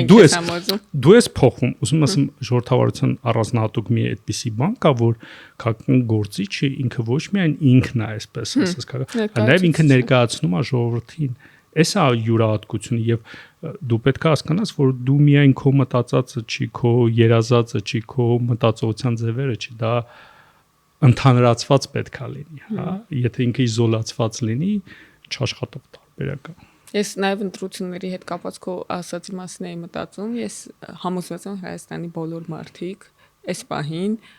անկախ նրանց ընդդիմություն են ընտրել, իշխանություն են ընտրել, մեզ ատում են, մեզ սիրում են եւ այլն, վստահ եմ, որ ինչքան ինչ տեսքով քվեաթերթիկ մտելա քվեաթուփերը այդ տեսքով էլ դուրս է եկել, այսինքն ինչ կա էլի, ու ես բացառում որ այդպիսի բան չլինի, մարդիկ չհասկանան դա վիճարկեն արդար չի, չգիտեմ, պետք է ժողովուրդը սխալ ընտրություն ա կա եւ այլն, էլի 1000 բան կարան վիճարկեն, բայց այդ չեն կարա վիճարկեն։ Իսկ այն ժամանակ ես վստահ չեմ, որ Ռաֆի Հովհաննիսյանը ընտրվել է, բայց վստահ եմ, որ մարդկանց մեծ մասը վստահ չէր, թե ով է ընտրվել, այսինքն մենք չգիտենք ինչ ա մտել քվեատուփ, ինչա դուրս եկել, ասենք, չգիտեմ, բանի ժամանակ Վազգեն Մանուկյանի ընտրության ժամանակ, Լևոն Տեր-Պետրոսյանի, ընդդիմադիր նկատի ունեմ դերակատարների Կարեն Դեմիրճյանի, Ստեփան Դեմիրճյանի, ոնց որ մենք չենք իմացել ինչա մտել քվեատուփ, ինչա դուրս եկել, եւ այդ չիմացությունն է, այսինքն մենք վստահ ենք, որ ուրիշ բան է, չգիտենք ինչա ճիշտը, բայց վստահ ենք, որ սա ուրիշ բան է, այդ է մեզ ավելի շատ բան արել, էլի հասցրել հեղափոխության։ Այս ժողովրդավարության մի հատ այսպեսի առանձնահատուկ բան էլ կա, քանի որ ընտրությունը նաև ներկայացնում ամբողջ հանրությանը մտածողության արդյունքները, համոզված եմ ցանկացած մարդ իր շրջապատում ունի տարբեր կուսակցություններին հարող եւ ծանոթ եւ ընկեր եւ հերո բարեկամ եւ մոտիկ բարեկամ եւ դրանով ինքը կարողանում է որոշակի զգացում ունենա, որ սա իրականություն արտահայտող է, որտեղ համոզված եմ, եթե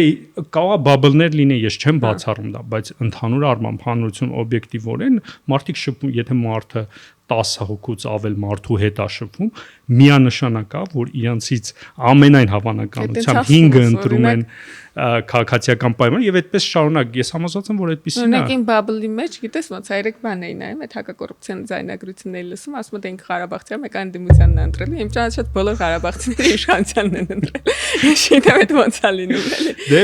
չուզում ասեմ ընդհանուր չէ, քաղաքոնն էլ բաբլ չի, ընդհանուր արտահայտում են իրականությունը, որը կա, հենց այդ ուզում ասեմ ընդհանուր առմամբ ամենայն հավանականություն, եթե մարդիկ փորձեն օբյեկտիվ նայեն իրականությանը եւ փորձեն մի կողմ դնել իրենց քաղաքական նախապատվությունները եւ փորձեն նայել իրականությունը այնպես ինչպես որ կա, ես համոզված եմ, որ եթե իրենք շփվում են 10 հոգուց ավել մարդկանց հետ, ես համոզված եմ գրեթե բոլորը այդպես է 10 հոգուց, ապա այդտեղ ներկայացուցչականը որոշակի չափով լինելու էլի։ Կամ եթե իր մոտ ներկայացուցչական չի, ում հետ խոսում է, իր մոտ ներկայացուցչական ամենայն հավանականությամբ գոնե 10 հոգու հետ ում հետ շփվում է, մեկի մոտ ներկայացուցչական է այդ ամբողջը։ Արմեն, ում համար է Քայլերա Մերժիր Սերժին գիրքը, ով է քո ընթերցողը, ում ես պատկերացրել։ Պատկերացրել եմ բոլոր այն մարդկանց, ովքեր հեղափոխությանը մասնակցել են, հիմնականում իրենց են պատկերացրել, որովհետև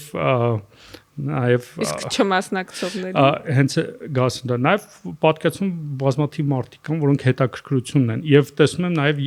երիտասարդների մեծ թիվ կա, որոնք ակտիվ քաղաքականության մեջ են եւ նաև հետաքրքիր է իրենց 2018 թվականը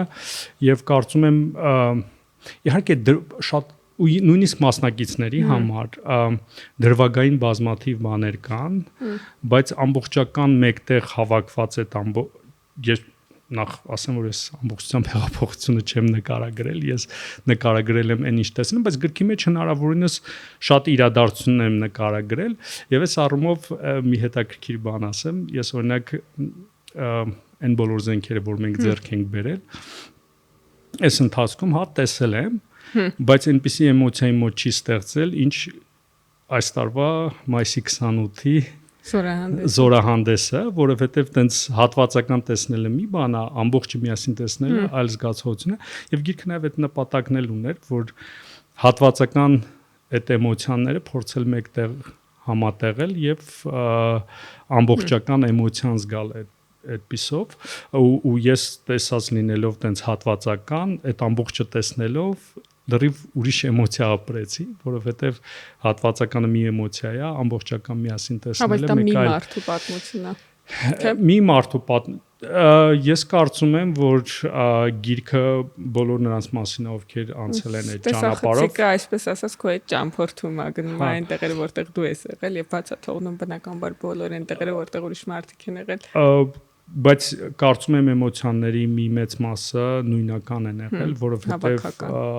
հավաքական են, այսինքն իհարկե անհատական է, բայց չեմ կարծում հեղափոխության մեջ այդքան երկար տեքստ ունենաս եւ ամբողջ անհատական լինի։ Կան որոշ դրվագներ, որ կարող են շատ անհատական լինել, բայց շատ բաներ համոզված եմ, որ շատերն են ունեցել այդ էմոցիան, այդ զգացողությունը, այդ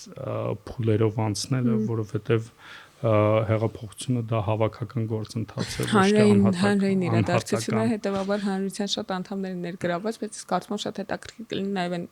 երեխեքի համար, ովքեր մեծացել են եւ հեղափոխության այն ժամանակ չեն մասնակցել, որտեղ 8 տարին ի վերջո բան։ Եվ նաև այն մարդկանց համար է, ովքեր մտածում են, որ հեղափոխությունը դա տեխնոլոգիա է։ Իսկապես ամենաշատը երևի իմ մտքում գրելուց հաճախ է, քանի որ ես երբ որ վերանայում ենք այս տարվա փորձը, երբ որ տեսել եմ թե ինչպես են պայքարում, ինչպես են փորձում իմիտացիա ստեղծել, նաև դիմադիրների համար լավ դասագիրք ես գրել։ Դե չեմ ուզում ասեմ դասագիրք եմ գրել, դա մի քիչ այլ մակարդակի։ Նախ ես չեմ կարծում, որ դա հնարավոր է կրկնել, բայց նաև ռեֆլեքսիա անելու հնարավորություն է եւ ընկալելու, եթե ընկալեն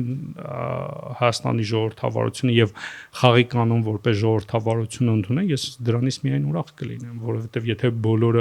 քաղաքական միավորները ընդունեն, որ խաղի կանոնը միայն ազատ արդար ընտրություններն իշխանություն ձևավորելու, ես կարծում եմ Հայաստանը մի քանի քայլ առաջ կգնա ժողովրդավարության առումով, բայց ոչ միայն ժողովրդավարության զարգացման ամենակարևորը զարգացման առումով է։ Եթե ինչպես ասում են քաղաքում խաղի կանոնը ժողովրդավարությունը լինի, դա ամբողջովին կփոխվի մեր քաղաքական համայնքապատկերը։ Նախավերջին հարցս խմբագրիթ հետ աշխատելը հարմար էր։ Ով ես կասեի շատ հարմար էր, որովհետև շատ մեծ ծավալի աշխատանք ես կատարել, իրականում այն ինչ ես պարզապես իմ լեզվով նկարագրել եմ, դու դա դարձրել ես իսկական կարդալու տեքստ, հա, ոչ թե իսկական, այլ հետաքրքիր ձևով կարդալու տեքստ, որովհետև նույնիսկ ես երբ որ գրում էի, հետո կարդում էի, թե դու ինչպես ես խմբագրել, ասում էի Երանի ես էլ ունենայի այս կարողություններից, կարողանայի տեքստը միանգամից այդպես գրեմ եւ ասում եմ, ես միանգամից չեմ կարող գրեմ, մենակ կարող եմ խմբագրեմ ուրիշի գրած։ Ես կարծում եմ ընթերցողի համար տենց շատ հետաքրքիր կարդալու միջավայր է ստեղծել քո աշխատանքով։ Ես շատ շնորհակալ եմ քեզ դրա համար։ Խնդրեմ, ես եմ շնորհակալ, սա հրաշալի օրինակ է, թե ինչպես կարող մարդկանց դրթեք ձեզ գովել։ Եվ վերջի հարցը, որով կուզեմ սահմանափակենք խոսակցությունը, Արմեն, շատ մարդիկ կան, հեղափոխականներ, հա, հեղափոխության մասնակցած մարդիկ, ովքեր ժամանակի ընթացքում հիասթափվել, հուսահատվել, փոշմանել են, այդ իրադարձությունները փորձում են խմբագրել, ուրիշ ձև պատմել, թե բա մենք այնտեղ չենք եւ այլն, բայց դա իրենց կյանքի մի մասն է եղել։ Ինչ ունես ասելու այդ մարդկանց, նաև թե գրքով որպես ուղերձ, թե օգտվելով այս առիթից, որովհետև վերջի այդ մարդիկ մասնակցել են դրան ու նվիրվել են դրան, էլի շատ մարդիկ անկեղծորեն նվիրվել են ու ինչ-որ process-ների արդյունքում իրանց կարա թվա թե սխալ բան են արել։ Ինչ ունես ասելու այդ մարդկանց եւ ինչ կարա ասի իրանց այս գիրքը այդ մարդկանց։ Դրանք ես քննարկման ընթացքում էլ խոսեցինք այդ վերափոխման մասին, էլի, որովհետև այն ինչ մենք 2018-ով ենք անցել, այն ինչ մտքեր ենք ունեցել, այնպես չի, որ իրականությունը ամբողջովին կամ ընթացքը Հայաստանի Հանրապետության այնպես է եղել, որ ամբողջովին համապատասխանել է այն օրինակ իմ մտածածին, այն տեսլականին, որ ունեցել ենք հեղափոխության ժամանակ։ Հեղափոխության ժամանակ իհարկե որոշակի փոփոխություն, բայց կարծում եմ ամենակարևոր, ամենաառաջնային ինչն էլ հեղափոխությունը դրա մասին է, դա Հայաստանում ժողովրդավարություն ունենալն է եւ հանրության սուբյեկտայնությունը, եւ սա ինձ շատ է օգնում այս ձև մտածելը շարունակել եւ ինքս ինձ վրա աշխատել վերափոխվել եւ նաեւ պարբերաբար արժևորել հեղափոխությունը, որովհետեւ հեղափոխությունը մեծ արդյունքներ ա բերել Հայաստանի համար, դա նաեւ տնտեսական են արդյունքներն ա, որոնք մենք վերջին տարիներին ունեցել ենք, բայց նաեւ այն ընդհանուր միջավայրը, որը ստեղծվել է ժողովրդավարական Հայաստանում։ Իհարկե կան կարծիքներ, որ որոշ կարծիքներ պետքա սահմանափակվեն, բայց ես համոզված եմ, որ եթե սահմանափակում լինի, առաջին իրենց կարծիքն է դուժել, որովհետև կարծիքի ասողների, ովքեր ասում են ուրիշների կարծիքը սահմանափակել։ Ընդհանրապես այդ ուղղությամբ չպետքա գնալ, պետքա բաց պահել մեր մտքերն ու մեր հնարավորությունները։ Ես կառաջարկեի փորձել նայել նախ կարևորել արժևորել 2018-ը եւ չփորձել դիստանցավորվել դրանից, որովհետեւ նախ դա հնարավոր չի։ Սկսենք այդտեղից եւ երկրորդն էլ դա կարևոր արդյունք ա եղել եւ հանրության հետ է դա ես չեմ որևէ մեկը միայնակ չի կատարել այս գործընթացը, սա հավաքական գործընթաց է եղել եւ սա հավաքական իմաստության արդյունք է եւ պետք է հաշվի նստել այս հավաքական իմաստության հետ։ Ես նույնիսկ տենց ուղիղ չէ, բայց ինչ որ ձևով տեսնում նաեւ այդպիսի մարդկանց մոտ որոշակի մեղադրանքներ նաեւ հանրությանը, ում հետ այդ ճանապարհը անցնել լայն հանրությանը, հա, եւ այստեղ իսկ կարող է մի քիչ ռեֆլեքսիա լինի, կարող է հենց անհատական մտածողությունն է խնդրումը, ոչ թե հավաքական։ Դե այստեղ ես խորը հավատամք ունեմ հավաքական իմաստության նկատմամբ եւ պարբերաբար վստահում եմ այդ հավաքական իմաստությանը եւ դրա համար եմ ես դրա համար խորը հավատ ունեմ ժողովրդավարության նկատմամբ, որտեղ համոզված եմ, որ կա հավաքական իմաստություն եւ ժողովրդավարությունը լավագույն ձևն է այդ հավաքական իմաստությունը արտահայտելու։ Եվ նաեւ պետքա դրան լսել եւ չփորձել դիստանցավորվել դրանից։ Իհարկե կարող է որոշ բաներից դժգոհ լինեն, ինչը ովքեր մենք էլ ունենք դժգոհություններ, մենք էլ ունենք բաներից ես եմ դժգոհ, ասենք նորմալ է չէ լինել հեղափոխության արժեքները կյանքի կոչելու ուղղությամբ էլի, որտեղ նրանք ովքեր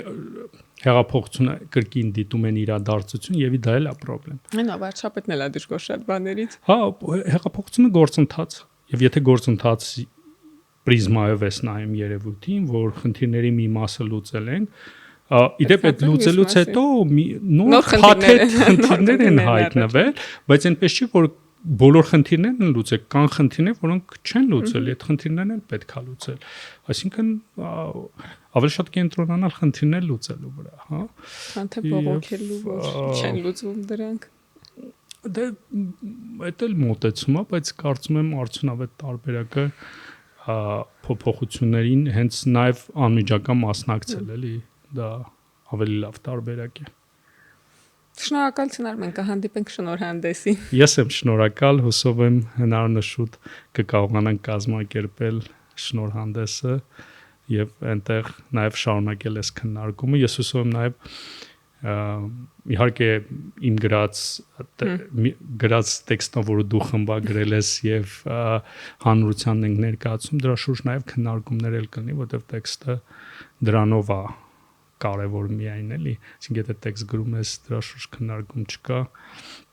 այդքան արդյունավետ չի տեքստի շուրջ անհրաժեշտ են նաև քննարկումներ։